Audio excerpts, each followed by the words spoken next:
जय संविधान, जय भारत साथियों। और आज के इस ऑनलाइन परिचर्चा कार्यक्रम में आज का विषय है आबादी के हिसाब से प्रतिनिधित्व क्यों नहीं मिल पा रहा ओबीसी को और उसके कारण और निवारण। इस विषय पर चर्चा करने के लिए हमारे बीच में उपस्थित है आदरणीय विशंबर प्रसाद निषाद जी, जो राज्यसभा सांसद है भारत सरकार में। और आप पिछड़े वर्ग के उत्थान के लिए लगातार अपने विद्यार्थी जीवन से ही संघर्ष कर रहे हैं। पिछड़े वर्ग को उनकी आबादी के हिसाब से हिस्सेदारी दिलवाने के लिए आपका प्रयास बहुत ही सराहनीय रहा है। आप लगातार अपने जीवन में काम कर रहे हैं। आज राज्यसभा सांसद में अपना बहुमूल्य जो है वक्तव्य देते हुए आपने कई बार इस बात को कहा कि ओबीसी को उनकी आबादी के हिसाब से हिस्सेदारी मिलनी चाहिए, और आप लगातार प्रयास भी कर रहे हैं। और आप पिछड़े वर्ग के कल्याण की बहुत सारी समितियों में भी हैं और पिछड़े वर्ग को दिशा और निर्देशन भी देते रहते हैं। मैं अपने दर्शकों के साथ आपका हार्दिक स्वागत अभिनंदन करता हूं। 1980 के बाद से जो है लगभग 17 जातियों को टारगेट बनाया जा रहा है और 17 जातियों के लिए हर पार्टी झुंझुने के रूप में ले रही है, और क्योंकि उनकी आबादी भी 14.5% है लगभग, और जो है उनको हथियार बना करके सपा भी, बसपा भी और भाजपा भी ये लिख रहे हैं। महोदय जी जो है रामपुर से ही हैं और ये कह रहे हैं कि जो है ना लगातार इनको टारगेट बना। आज योगी जी भी इन्हीं को टारगेट बना रहे हैं, 17 जातियों को देना दवाना कुछ नहीं, फिर भी बन रहे। मंत्री जी का क्या कहना है इन पर जो है, क्योंकि सभी लोग 17 जातियों को टारगेट बना करके उनको अपने पाले में अपना वोट बैंक समझ करके उनको एक मक्खी की तरह चूस करके फेंक देना चाहते हैं, और जो है कुछ मिलना जुलना कुछ नहीं है। इस पर मंत्री जी का क्या कहना, सांसद जी का क्या कहना है? जी बहुत अच्छा सवाल है हमारे रामपुर के साथी का, क्योंकि मैं इस विषय से बहुत लंबे समय से जुड़ा हूं। जब मैं 1991 में प्रथम बार विधायक बना और हम लोगों ने जब संविधान पढ़ा, किताबें पढ़ी, 1993 में जब मैं राजस्व मंत्री बना, मैंने इस मुहिम को मझवार, बेलदार, तुरैया को परिभाषित कराने के लिए मैंने एक पत्राचार फाइल करवाई। मैंने मूल फाइल मंगाई, तो 5 बंडल की फाइल थी, जिसमें इंदिरा गांधी से जमाने से लगा करके तमाम लोगों ने दरखास्त दिया कि साहब हमको हैंडपंप चाहिए, स्कूल चाहिए, मतलब पानी पीने का साधन चाहिए और हमको जाति का आरक्षण चाहिए। इस तरह से लोग एक ही प्रार्थना पत्र में दिए। तो हमने जब पूरा देखा कि 1950 की संविधान की सूची में मझवार जो है अनुसूचित जाति में है, और 1931 की जनगणना से लगातार उनके आंकड़े रहे हैं। इसी तरह से जो है बेलदार भी है, इसी तरह से तुरैया भी है, इसी तरह से शिल्पकार भी है, इसी तरह से तरवाली भी है। लेकिन उनकी जो समनामी पुकारु जातियां हैं, उनकी जो उपजातियां हैं, जैसे मझवार की मल्लाह है, केवट है, निषाद है, माझी है, ये इनको छोड़ दिया गया। जबकि 1976 में एक अमेंडमेंट हुआ था, उसमें जैसे चमार था, उनकी तमाम उनकी जातियां थी, उनकी उपजातियां थी, उनको सबको एक लाइन में जोड़ दिया गया उनको कि ये सब एक ही उसके हैं, ये जरूर कास्ट में आते हैं। जबकि मोची आज भी पिछड़ी जात में है, जो उत्तर प्रदेश की अनुसूचित जात की सूची है, पिछड़ी जात की सूची है, इसमें मोची पिछड़ी जात में है।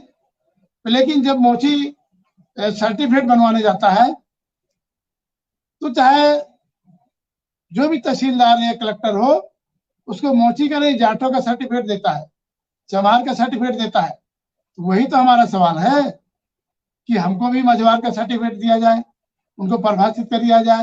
यही परिभाषित का सवाल हम लगातार 1991 से लगा करके जितने भी विधानसभा के सत्र रहे, जब मैं 4 बार विधायक रहा हूं, इतिहास गवाह है।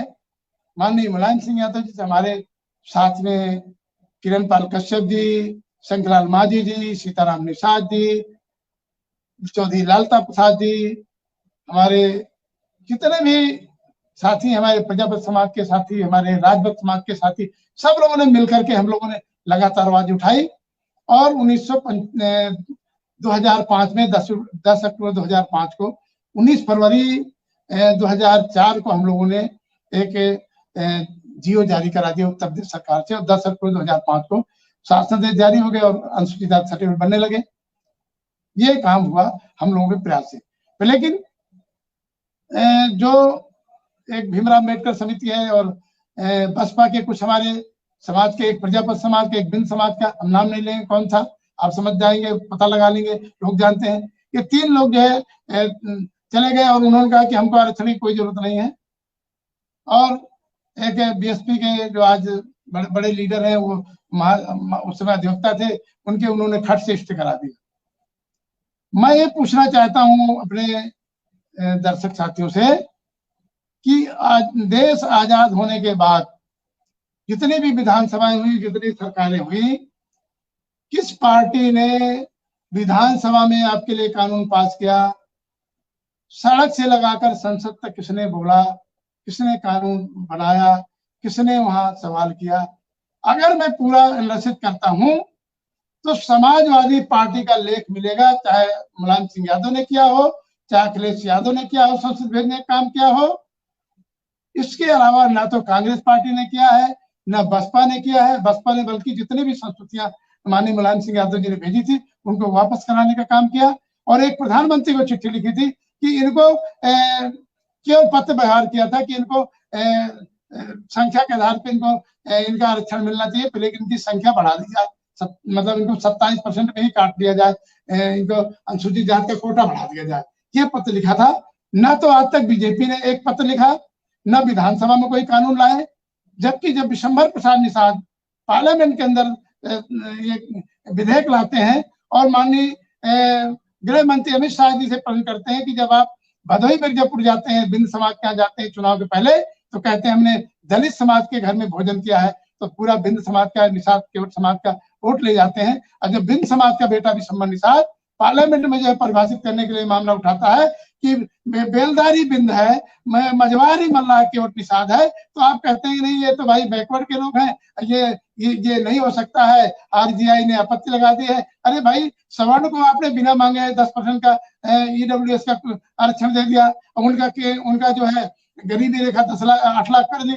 और जो लोग लगातार आंदोलन कर रहे हैं, धरना प्रदर्शन कर रहे हैं, हमारे अखिलेश निषाद जो है आरक्षण रेल रोको आंदोलन में जो है एक अमुक पार्टी ने वहां आंदोलन कराया, बेचारे शहीद हो गए। और उन्होंने कहा था कि हम इनके परिवार को, अकेले बेटा था, इनके परिवार को हम गोद लेते हैं, उनकी 2 बेटियां हैं, उनकी शादी कराएंगे, उनको बेटे उनके परिवार को 20,000 रुपये प्रतिमाह देंगे।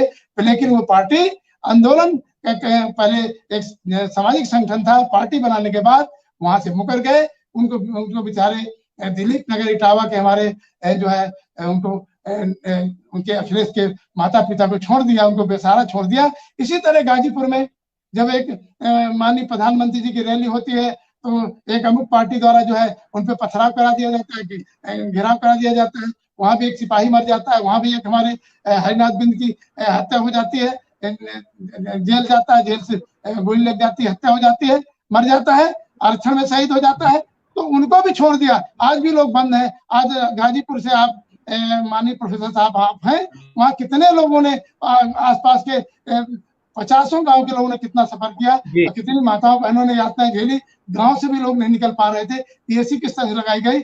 आज वो लोग जो है केंद्र सरकार में भी साझेदार हैं, प्रदेश सरकार में साझेदार है, उन्होंने उनसे पल्ला झाड़ लिया। भाई उनका काम बनता, अब भाड़ में जाए निषाद बिंद जनता, और केवल वोट के लिए अपने बेटे को मंत्री बनाने चाहते कहने में उनका काम पूरा। उन्होंने आरक्षण की किताबें खूब बांटी, खूब पैसा लूटा, लेकिन आज जो है नहीं है। अब चुनाव आ गया तो एक बिहार का भी एक नेता बिहार से फेल होकर चला गया था, वो भी आ रहा है। तो आज चुनाव के समय भारतीय जनता पार्टी ये 17 जातियों पे डोरा डालने का काम कर रही है। मैं अपने निषाद बिंद कश्यप प्रजापति राजवंश समाज के लोगों से कहना चाहेंगे, आप इनके बहकाव मत आए। आप इनसे कहें कि आप घोषणा पत्र में आप जो है, आपकी प्रदेश में सरकार है, आपकी केंद्र में सरकार है, आप तत्काल जिससे सवर्ण का आप आरक्षण दे सकते हो, उसी तरह जो है ईडब्ल्यू इसकी तरह हमको भी परिभाषित करो, हमारी 17 जातियों को परिभाषित करने का काम करो।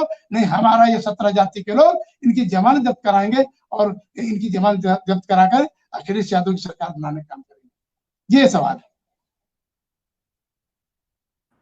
जी जी जी, बस ये तो इस तरह से कर रहे हैं कि इनकी केंद्र और उत्तर प्रदेश में सरकार होने के बावजूद भी केवल झुंझुनू की तरह से 5 साल इन्हें पहले बिता दिए, 5 साल अभी बिताने वाले हैं। तो नहीं, ये है सवाल, इतना क्योंकि नहीं, सवाल नहीं, हमारे इतना रामपुर के नहीं, साथी का था, नहीं, ये हाथ का हिस्सा समझ आ गया डॉक्टर साहब, जी। इतना नहीं, जो लोग इनकी जी सर। बैसाखी आज बन गए डर के मारे, हाथ पैर टूट गया था, हाथ टूटा हुआ था जब जी मिलने गए थे एक हमारे जी नेता आज सांसद हैं, हाथ टूटा हुआ, मुख्यमंत्री के यहाँ गए थे आरक्षण के जी आंदोलन के लिए, गोरखपुर में धरना किया था, हाथ टूट गया था उनका, पेन भी खत्म नहीं हुआ था, और सरेंडर करके मुख्यमंत्री के यहाँ जाकर के और लोकसभा का बस्ती से टिकट लेकर के चुनाव जीत गए। भाई केवल अपने लिए, अपने बेटे के लिए, फायदे के लिए करना है तो जनता को क्यों गुमराह करने, क्यों पार्टी बनाया? हमारे समाज, मैं बधाई दूंगा अखिलेश यादव जी को, उन्होंने 5 अप्रैल की छुट्टी हमारे महर्षि कश्यप निषाद राज, महाराजा निषाद राज के नाम पे जयंती घोषित किया था, और 5 अप्रैल की छुट्टी होती थी, और जब से योगी सरकार बनी उन्होंने छुट्टी खत्म कर दिया। हमारे इन जो मछुआ आवास को लोहिया आवास की तरह 3.5 लाख रुपए देने का काम करते थे, उसको भी आपने खत्म कर दिया। हमारे जो मत्स्य पालन का दर्जा को जो है कृषि का दर्जा घोषित कर दिया था उत्तर प्रदेश सरकार ने, उसको भी आपने खत्म कर दिया। तो ये मैं सवाल करता हूं कि जो उनके साथ है तो ये क्यों नहीं कानून पास कराते?